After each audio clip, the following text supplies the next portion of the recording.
Over the years, Netflix has released more than 200 original movies. With so many to choose from, to determine the best, we conducted a poll with friends and subscribers of this channel to find out their favorite original films of all time on Netflix.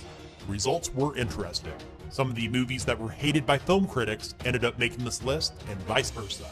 Coming up, based on those results, I will count down the top 10 original movies on Netflix that you can watch right now. And there's been quite a few additions and changes since last year's video. Let's get started.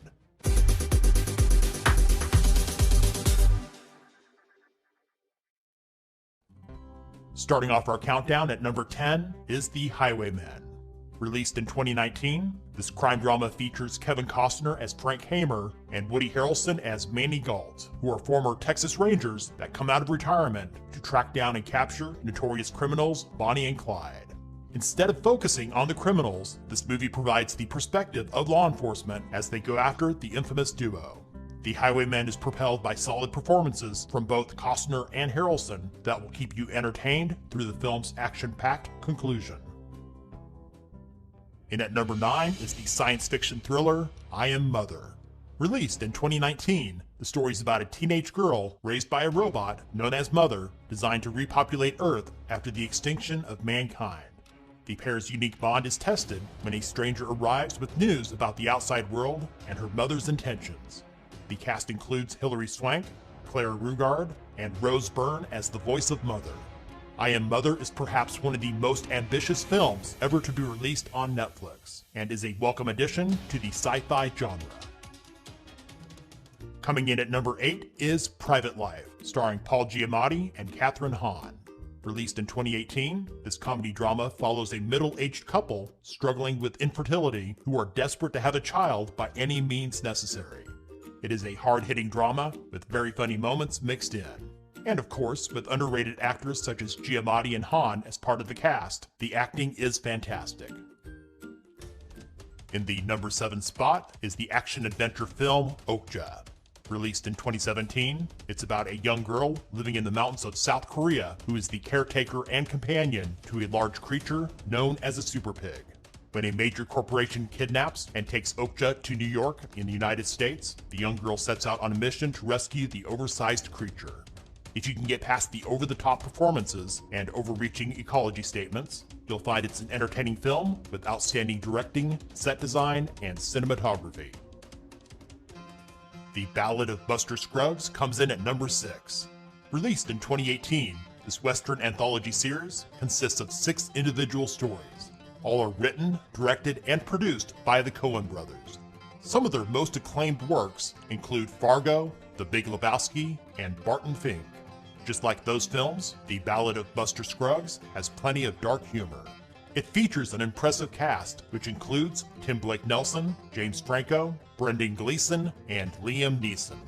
The 6 tales consist of a singing gunslinger, a bank robber, an aging impresario and his artist, an elderly prospector, a group traveling in a wagon train, and a pair of bounty hunters.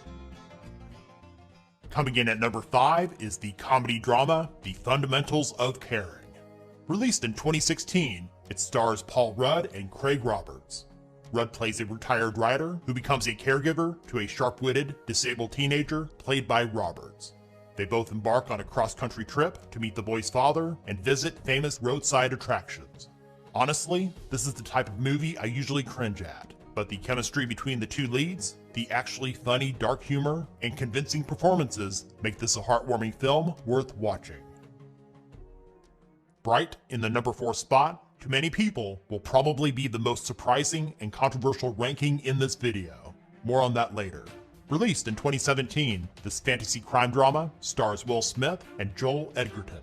The story takes place in an alternate world where humans, orcs, elves, fairies, and other mythical creatures all coexist. It follows 2 cops who must work together to protect a young female elf and the forgotten relic she possesses, which in the wrong hands could alter the future as they know it. While Bright was universally panned by movie critics, it has become a favorite of viewers on Netflix with a Rotten Tomatoes audience score of 84%. Without going into a rant like last year's video, Bright is worth watching, and a sequel is currently in development with Smith and Edgerton reprising their roles. Before we get to the top 3, here are others that received votes that may be worth your time to watch. Gerald's Game. Extremely wicked, shockingly evil, and vile. Mute. Bird Box. I don't feel at home in this world anymore. Dumplin', and Roma. Coming in at number 3 is Paddleton. Released in 2019, this comedy drama stars Ray Romano and Mark Duplass. The story follows the unlikely friendship of two misfit neighbors when the younger of the two becomes diagnosed with terminal cancer. While the acting is superb, some of you might find the first half of this film to be difficult to get through, but it's well worth sticking around for its stunning conclusion. In the runner-up spot at number 2 is Mudbound. Released in 2017, this historical drama takes place just after World War II in the racially divided state of Mississippi. It follows two veterans of different races struggling with life after the war. It's a well-acted, powerful film with an excellent screenplay and outstanding cinematography. In the top spot, coming in at number 1, Beasts of No Nation is the best original movie on Netflix. Released way back in 2015, this war drama starring Idris Elba takes place during the Civil War in an unnamed country in West Africa. The story is about a young boy that is recruited as a child soldier into a mercenary unit led by a fierce warlord played by Elba. Just about everything with this film is top-notch. In addition to the terrific acting by the entire cast, it's well directed and the visuals are stunning. Beasts of No Nation is truly the best of the best on Netflix right now. Thanks for watching. Give this video a thumbs up and share with others. What is your all-time favorite original movie on Netflix? Let us know about it in the comments. And if you're new to this channel, subscribe and ring the bell so you don't miss out on the newest top 10